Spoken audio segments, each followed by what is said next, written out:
So some of the smallest, most insignificant words we use every day can reflect a lot about who we are. And I say this not as a linguist or a computer scientist, but as a social psychologist. And today I'd like to tell you a story that it summarizes a lot of the research that my colleagues, my students, and I have done that have helped me to come to this realization. Now, several years ago, I was studying the nature of traumatic experience and how it's related to physical health, and I came to a finding that just completely perplexed me. Basically, when people have a major traumatic experience in their life, they are much more likely to get sick after that event if they keep the event secret than if they talk to other people. So this really bugged me. So keeping a secret, it seems, is somehow toxic. So this led me to run some experiments where we brought people in the laboratory and we asked them to write about the most traumatic experiences they've had, especially if they'd kept them secret.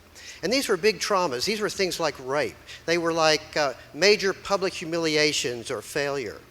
And the results that we got from this study were stunning. We discovered that having people write as little as 15 minutes a day for 3 or 4 consecutive days brought about meaningful changes in people's physical health and even their immune function. Translating upsetting experiences into words makes a difference. But why?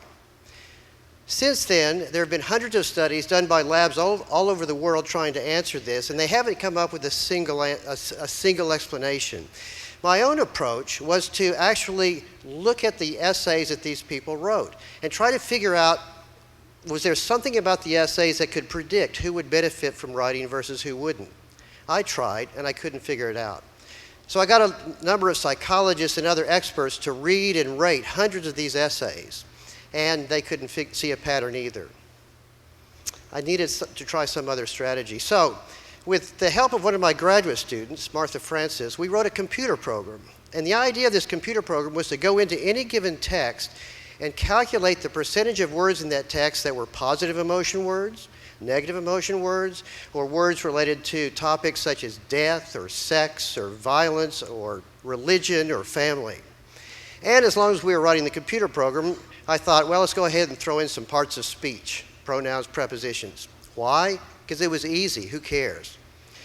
So I go back, start to analyze these traumatic essays, and quickly discover that the content of what people were writing about didn't matter in terms of if they improved in their health or not. Instead, it was these junk words, pronouns and articles and prepositions and so forth, that did matter.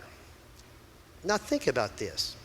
Here people are writing about deeply disturbing issues, and the actual topics that dealt with tragedies, devastation, horrible things, the topics themselves and the words associated with those topics made no difference. Instead, these little words like I and thee and and did matter. I'd been looking for the obvious, but in fact, and I had been paying attention to what people were saying, but not how they were saying it.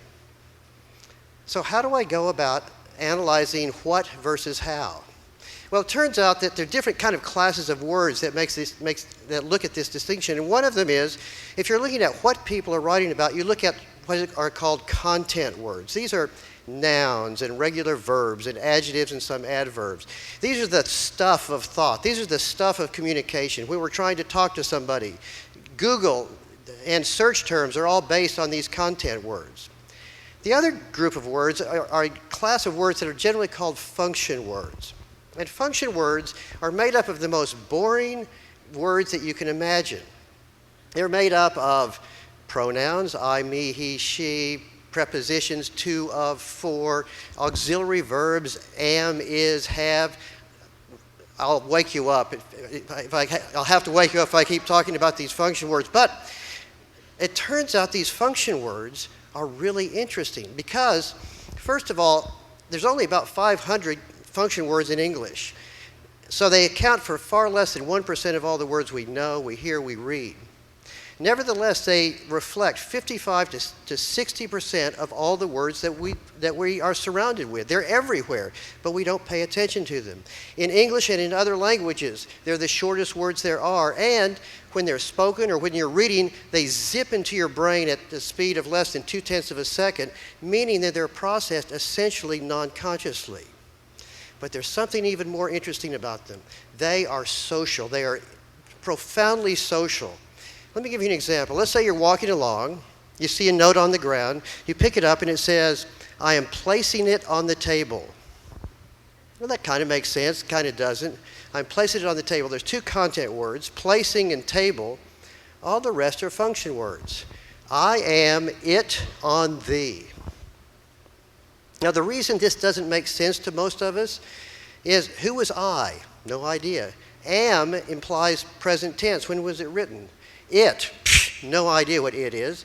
On the table. The table means it's a table that the author knew about and the intended recipient of this note knew about, but nobody else did. And in fact, this note only has meaning to the author and the recipient of the note at a particular time in a particular location. And in fact, if I took that note to this author now 6 months later and say, "What's this all about?" there's a good chance that the author would say, "No idea." Function words are social. They tell us about the author, they tell us about the relationship between the author and the recipient, and the relationship between the author and the topic itself. And this is the heart of what I want to talk to you about today. By analyzing function words, we started to get a sense of who people are, what their relationships are, how they think about themselves, and how they connect with others. Now, there are a lot of function words. And honestly, I could talk for several hours about function words, but I'm going to spare you that and just focus on a couple today just to give you a flavor of why they're so interesting. Let's start off with pronouns, and let's start off with third-person pronouns, like he, she, they. Now, it turns out some people out there in the world use pronouns, these third-person pronouns, at high rates, and other people at low rates. What kind of person would use them? Well, you have to think about pronouns and all function words in terms of where are people paying attention. If you are using these third-person pronouns, by definition, you're paying attention to other people. You care about other people, you're thinking about other people, and people who use these at high rates are much more socially engaged. We can analyze emails, tweets, and so forth and get a sense of someone's social engagement just by looking at this. How about first-person singular pronouns, I, me, and my? Okay, using the attentional argument, someone who's attending to their thoughts, feelings, behaviors to themselves in some way would use these words more. What kind of person do you think uses I words the most? I hope you're sitting there, you're thinking, oh, well, somebody who's self-centered, self-important, narcissistic, hungry for power and high in status. You would be completely wrong. In fact, the person who is highest in status uses I words the least. Let me rephrase that. The higher anybody is in status, the less they use I words. The lower someone is in status, the higher they use I words. Now, I discovered this by analyzing emails, instant messages, natural conversations, business groups, and so forth. And the effects were huge. I looked at these results and I thought, wow, this must be true for other people, but it can't possibly be true for me. I love everybody equally. So I go in and analyze my own emails. I'm the same as everybody else. I look at the email that I get from an undergraduate student. Dear Dr. Pennebaker, I would like to know if I could possibly meet with you because I think I need to change my grade. And I write back, dear student, thank you so much for your email. Unfortunately, the way the grade systems work, blah, blah, blah. I look at my email to the dean. Dear Dean, I'm Jamie Pennebaker, and I would like to ask you if I could do this, and I could do that, and I could do this. And the dean writes back, dear Jamie, thank you so much for your email, and so forth. Now, everybody is being completely polite. Nobody's putting anybody down. This is the language of power and status. It tells us where people are paying attention. A high-status person is looking out at the world. The low-status person tends to be looking more inwardly. What about other states? Let's move beyond status. Let's look at emotional states.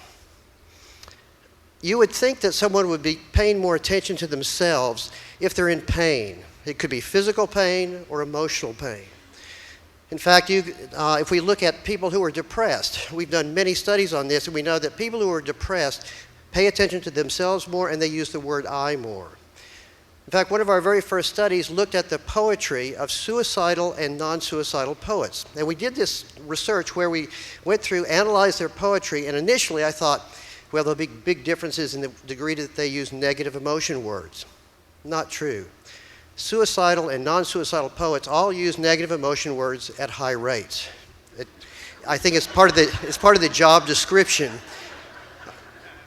The big difference was their use of the word I. Suicidal poets use the word I more. Consider this poem. This is by Sylvia Plath, who later committed suicide. And listen to the way that she uses the word I in first person singular. And this is, I'm taking some lines from her poem, Mad Girl's Love Song. I shut my eyes and all the world drops dead. I lift my lid and all is born again. I think I made you up inside my head. I fancied you'd return the way you said, but I grow old and I forget your name. I think I made you up inside my head. You can almost see Plath embracing her sorrow, her misery, and so forth. And you can compare her writing with other poets who write about, and non-suicidal poets who write about lost love. When they do, you can almost see them holding it off from a distance, so they're looking at it from a more distanced, third-person perspective. Now, there's a really interesting and important theory within psychology about depression. And people who are depressed are thought to be people who are very high in self-awareness or self-focus. And part of this is they also tend to be extremely honest. In fact, there are many studies showing that they have this deficit and they're not able to have positive illusions about ourselves. Those of us who aren't depressed get by every day by holding these insane illusions about the life. But these people are brutally honest. Now this made me wonder, throw away depression for just a second, could we turn this entire thing upside down and find out if depressed people, or if we could use a computer program as a linguistic lie detector? I mean, for anybody. So, in fact, we did some studies where we brought people in the lab, we induced them to lie or tell the truth. We analyzed court transcripts of people who were all found guilty, half of whom were later exonerated, and the effects were actually quite impressive. We did a pretty good job at telling if someone was telling the truth versus lying, and one of the best words was the use of the word I. People who tell the truth use the word I more. They're owning what they're saying. Liars are tending to hold off, distancing themselves. Now, lie detection and depression, status are all some things that we can look at, but one of the things that I'm most interested in now is looking at groups, looking at the relationship between two people. Can you tell how two people are getting along by analyzing the way that they're using function words with each other? And the answer is yes. We look at the percentage of each class of words and we come up with a metric that we call language style matching. And the more that two people are matching in their function word use, the more they're on the same page, the more they're talking about something in the same way. Now, one place that we started to look at this was with speed dating. Now, I should tell you, I love speed dating. I would never do it in a million years, but I encourage all of you to go do speed dating, and when you do, invite a researcher along, because there is no paradigm that is better. We've been involved in speed dating projects where people come in, and in their 4-minute date, we tape record it, they know we are, and then we transcribe the way they talk. The more they match in their language, the more likely they are to go out on a date. We can predict who will go on a date at rates slightly better than the people themselves can. We've done studies with young dating couples where to be in our study, they have to give us 10 days of their instant messages or IMs. And then what we do is we analyze their IMs with this style matching, and we do much, much better than they do at predicting if they'll be together 3 months later. The fact is these words are telling us how individuals and pairs of people are connecting. What about groups? Now, this is an area that we're now working at. We're looking at working groups. Some are groups that we've worked with people in the business school. We look at people in get-to-know-you groups. We do educational groups. And what we're finding is by looking at a group of, say, 5 or 6 people, we can now get a sense of how productive the group will be and also how cohesive the group will be simply by looking at the style matching. Now, here's where things are starting to get interesting. By tracking a group that's interacting, and say they're all interacting online, we can have a computer monitoring how the group is behaving. Imagine, for example, you are in this group, and a computer coach comes to your group every now and then, and a message comes and says, "You guys are not paying attention to one another. You need to be more attentive to what the other people are saying." Or, "You guys, for the last few minutes, have strayed off topic. Try to get back on topic." Or that loudmouth in the group, the computer comes in and says, "John, for the last 5 minutes you said 50% of the words. Why don't you stand back and encourage others to talk?" Well, we have now created a program that does this, and we've now tested it out with hundreds of groups, and we are getting very promising results. Now you can start to see why I'm so excited about this world of function words. That we're now taking this in all these directions that I never would have thought about. We've been looking at it in terms of looking at historical records. Can you tell if a particular explorer committed suicide or was murdered? We've done a project on that. Can you look at a company and get a sense of how their internal communications are working, how well they are connecting with the people in their company or with their clients? We've looked at corporate earnings reports or the quarterly phone calls to get a sense of the internal group dynamics of a company. We've worked with the government to try to get a sense of terrorist groups and how, if they are likely to behave badly. We've helped people sort out their love lives. You can start to see that by harnessing the power of these function words, we can get a sense of individuals and groups and how people are connecting. Now, what I would urge you to do, I'd like you to go home tonight, and I want you to start looking at your emails, your tweets, your IMs, or whatever. And in doing that, what I hope you start to see is, first of all, you learn a little bit more about your relationships with others, but more than anything, I hope you learned a little bit about yourself. Thank you very much.